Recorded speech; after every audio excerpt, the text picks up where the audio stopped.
21-day tense standoff. China provokes. India defends. Will this standoff escalate? Can India-China diffuse tension? There is tension along multiple points at the line of actual control, at the Galwan River, in Pengong Tso, in the Finger area. But that's not all. Let's take a look at the bigger picture in our region. Taiwan has snubbed China. China's Foreign Minister Wang Yi spoke of one China policy, and Taiwan says we reject it. We're an independent democratic country with an elected leadership, and it's the people of Taiwan who will take a decision on their future. That's not all. Hong Kong has erupted. People in Hong Kong are out on the streets protesting against a draconian Chinese security law, and several countries across the world have told China, they warned China that if this law is implemented, there will be consequences for China and for trade with Hong Kong. Mike Pompeo, US Secretary of State, has made one thing extremely clear, that if this law is implemented, it will sound the death knell for autonomy and democracy the way we see it in Hong Kong at this point of time. I'm Gaurav Sawant. Action-packed 30 minutes on why is China seen to be behaving like a bully when the entire world is cooperating on novel coronavirus.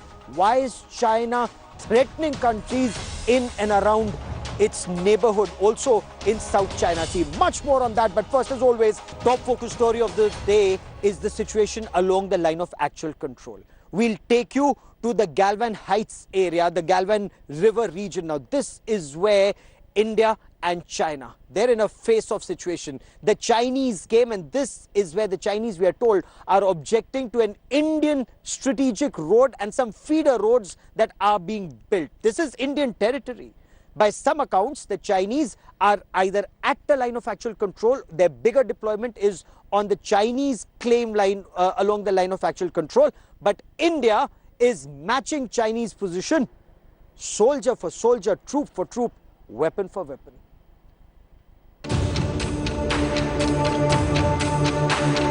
On Sunday, India today blew the cover off the Ladakh standoff.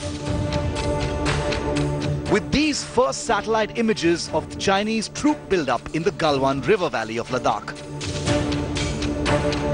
With the report sending ripples and providing the first visual element to the developing story, now it's time for part 2. The scene now shifts from the Galwan Valley to Ladakh's famous Pangong Lake to the south. You remember it as the famous lake in the final scene of Three Idiots.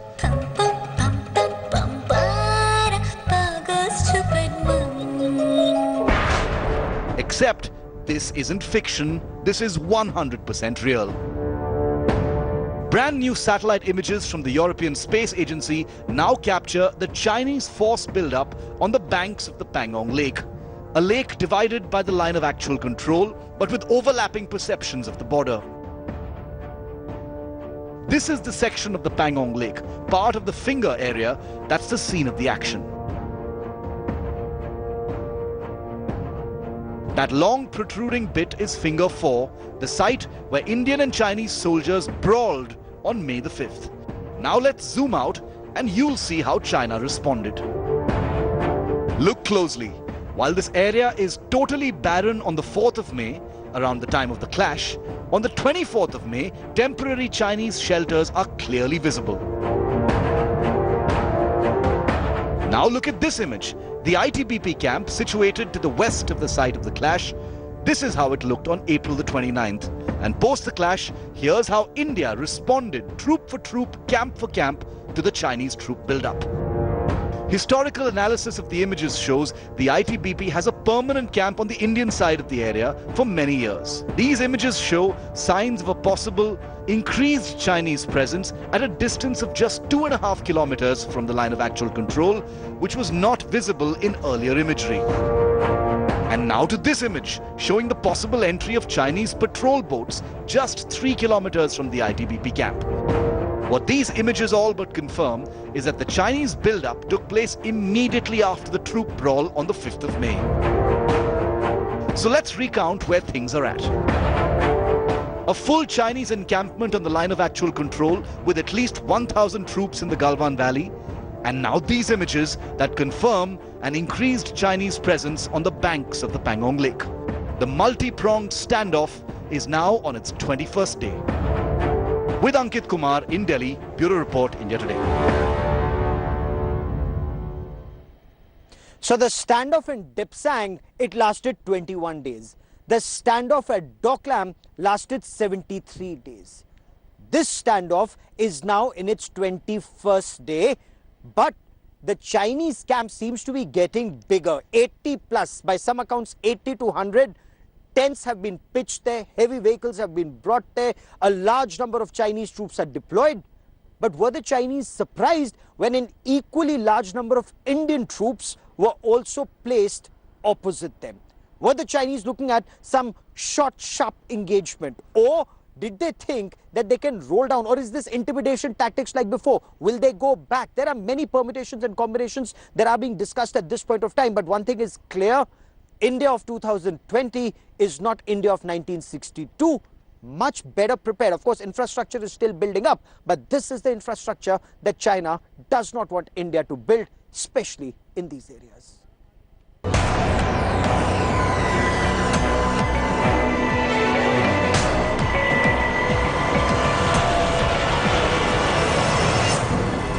From camps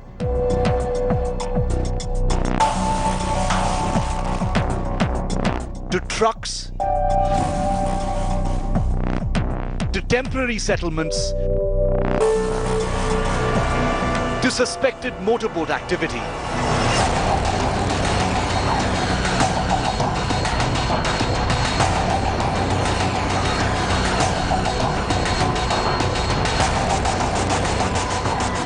What you've only read in reports so far, India Today has brought you the first visual evidence of the army's standoff with China in Ladakh.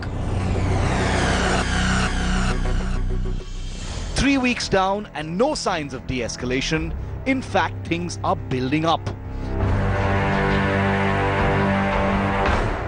India Today now learns the Indian Army has not only increased troops in the standoff zone, but enhanced patrolling to deter the Chinese.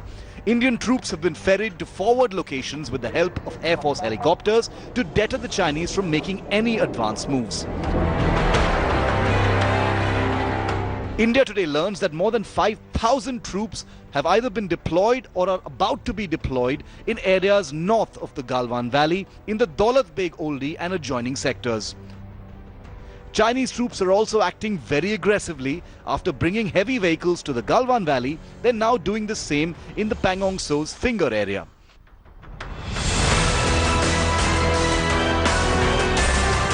In the Galwan River Valley, where the trouble started after the Chinese raised objections to an Indian construction of a road, the Chinese have now moved in a battalion comprising 900 troops.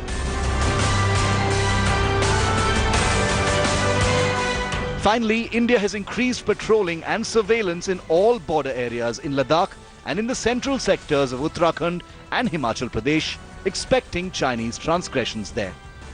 3 weeks and counting. With Manjeet Negi in Delhi, Bureau Report, India Today. So how does the ruling party, the BJP, look at the Chinese transgressions and this standoff in Ladakh? Remember, it started with North Sikkim at Nakula. Again, a place where you usually do not see such a standoff. And then in Ladakh, it spread to multiple points. Now we are told that the Chinese are trying to prevent Indian Army soldiers from crossing the Finger 4 area. India tries to patrol till Finger 8. China tries to patrol till Finger 3. That is where there's a difference in perception along the line of actual control. So China did build up some of that infrastructure in 1999. India is trying to catch up in 2020. What does Ram Madhav feel about it? India Today's news director Rahul Kanwal spoke to him. Ram Madhav ji, welcome to India Today. I want to start by asking you to describe as you best understand the current situation along the line of actual control. We've heard so many differing accounts here in the Indian press. We've heard from the Global Times in China, each painting a completely different picture. So why don't you begin this conversation by explaining how many points off the line of control are currently seeing a face-off between the Indian and the Chinese armies? How do you see the situation on the border right now? In a situation like this, we should all desist from it. Having said it, coming to your question, as has already been stated by official sources, we have had certain flashpoints, certain incidents in 3 places in Ladakh area and 1 in North Sikkim. But they all have right now been taken care of. The official level engagement has happened. So situation is almost normal at this juncture.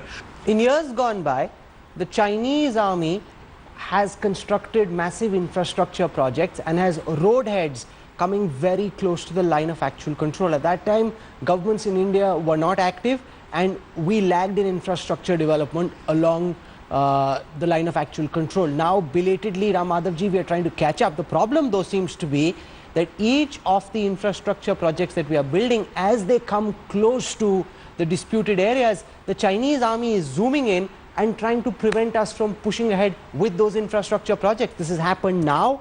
It can happen again in the future. How do you hope to deal with this larger issue? You've got big border development plans and the Chinese army seems to want to contest those.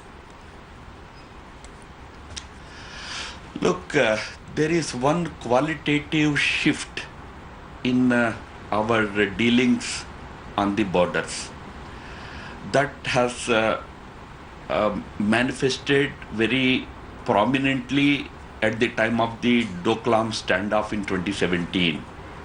That is, when such standoffs happen,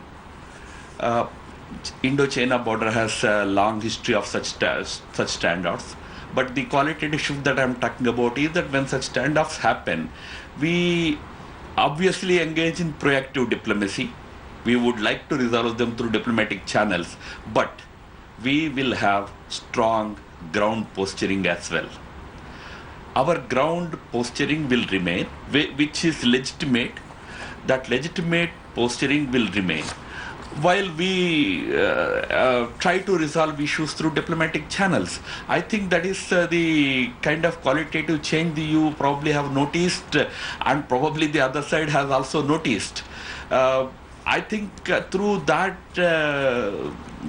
process right now, we are trying to address all these important challenges that we face from time to time. Having said it, both sides are mature. I'm sure the mature leadership on both sides will ensure that this does not escalate into any full-blown thing.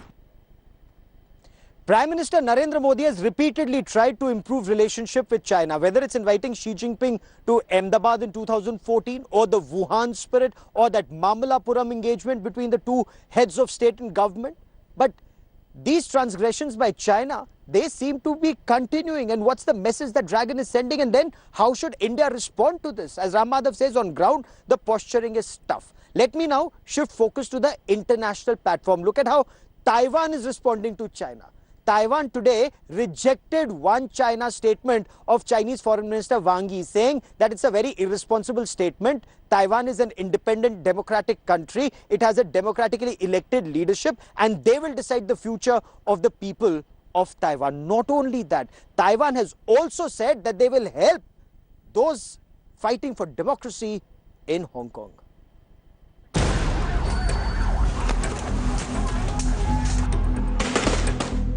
As protests flared up in Hong Kong and China resumes its crackdown, Taiwan has offered to help protesters in Hong Kong. Taiwan's president, Tsai Ing-wen, said that Taiwan will provide support for the people of Hong Kong. Taiwan has incidentally given refuge to a number of pro-democracy freedom fighters who fled Chinese repression in Hong Kong. Here I want to reiterate the words peace, parity, democracy and dialogue. We will not accept the Beijing authorities' use of one country, two systems to downgrade Taiwan and undermine the cross-strait status quo. We stand fast by this principle.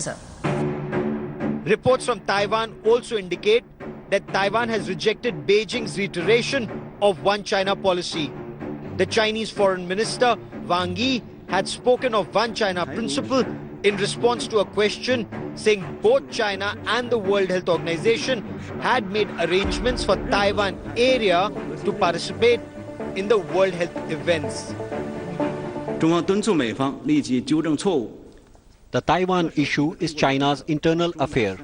The One China principle is universally recognized by the international community and serves as the political basis for China's diplomatic relations with other countries. 停止任何损害。 We are firmly opposed to conducting official exchanges with the Taiwan authorities under the guise of health cooperation on COVID-19. 采取必要应对措施。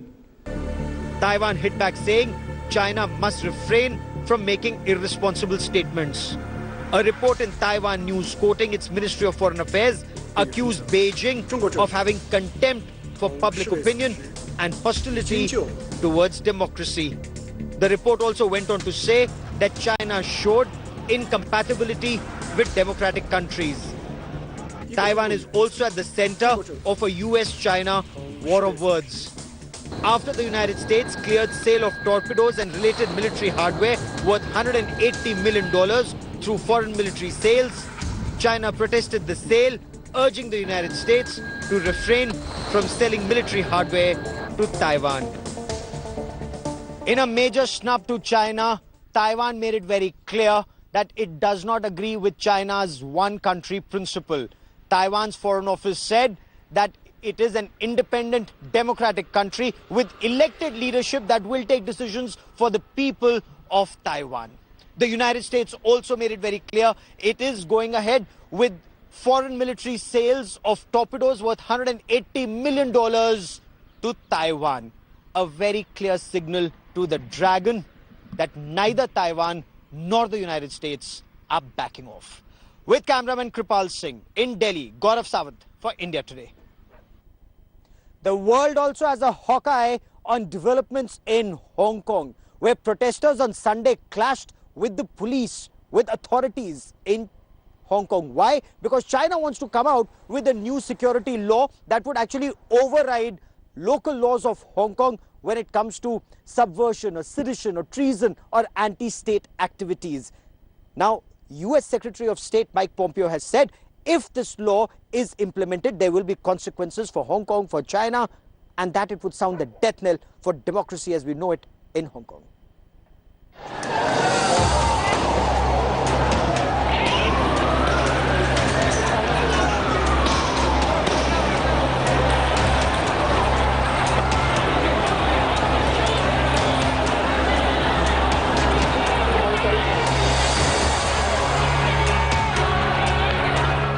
Thousands took to the streets in Hong Kong, ignoring social distancing norms to protest against China's draft security law.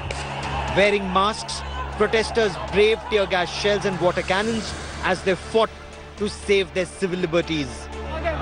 Stand with Hong Kong, fight for freedom. One country, one system. Hong Kong is dead. Hong Kong is dead. One country, one system.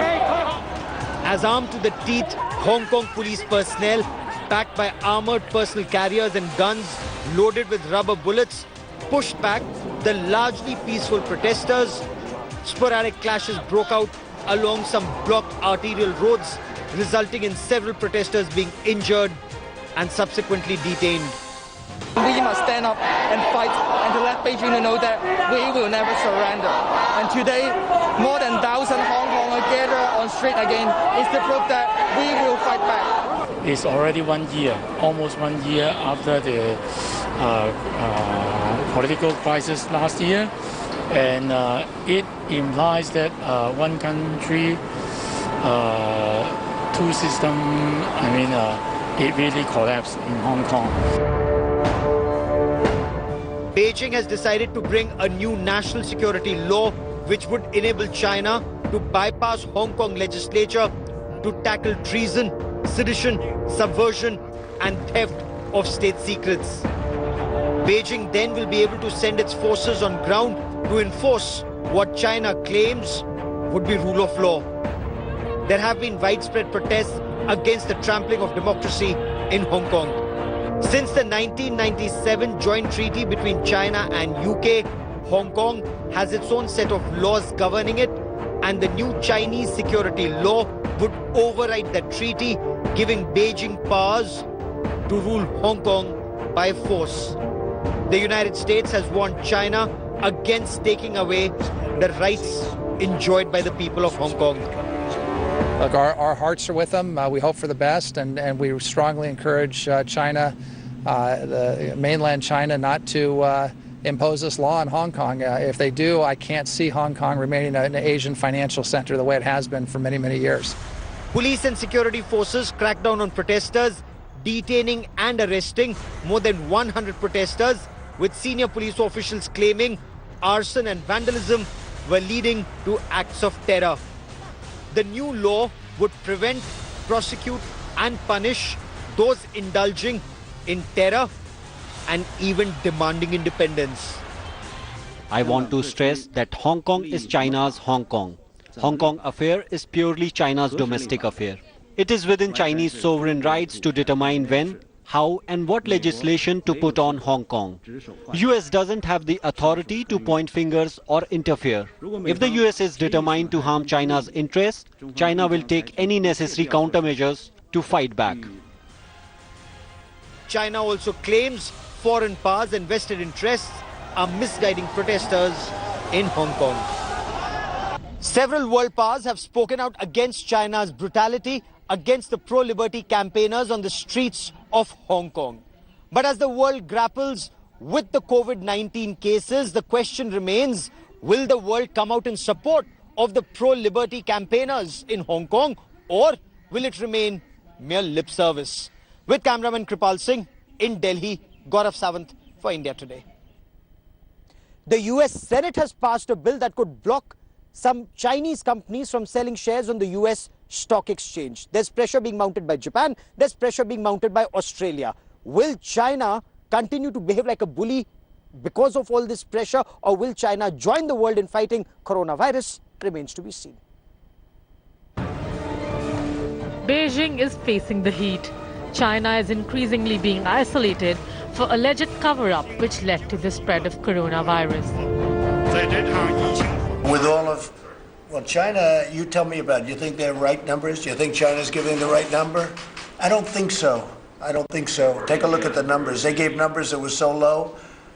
I mean, I saw more problem on television than they were reporting, just by looking at a picture.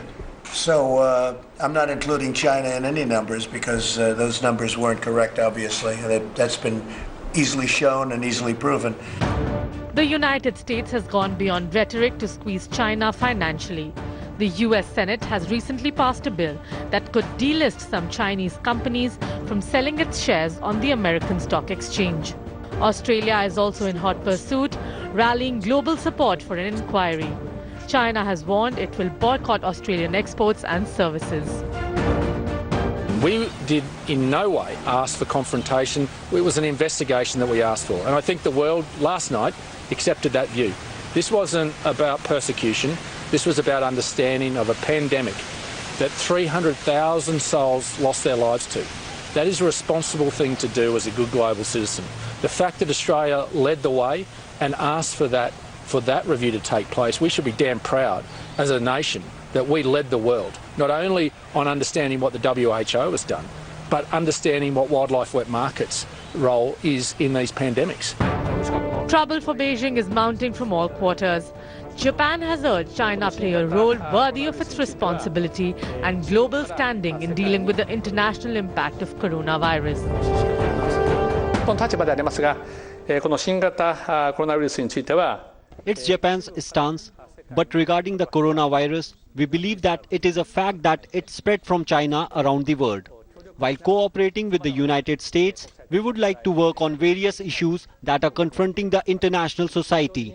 But at the same time, China is a prominent country, economically, and it is an important player within the world too. Therefore, we would like to ask China to play a role worthy of its responsibility.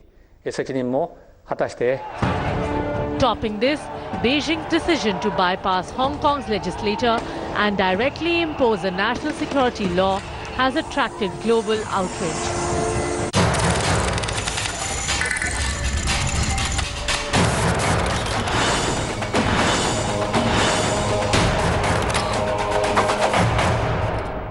Hello everyone, this is Rahul Kamal here. Hope you enjoyed this video. For the latest news and analysis, like and subscribe the India Today YouTube channel and don't forget to press the bell icon to stay updated.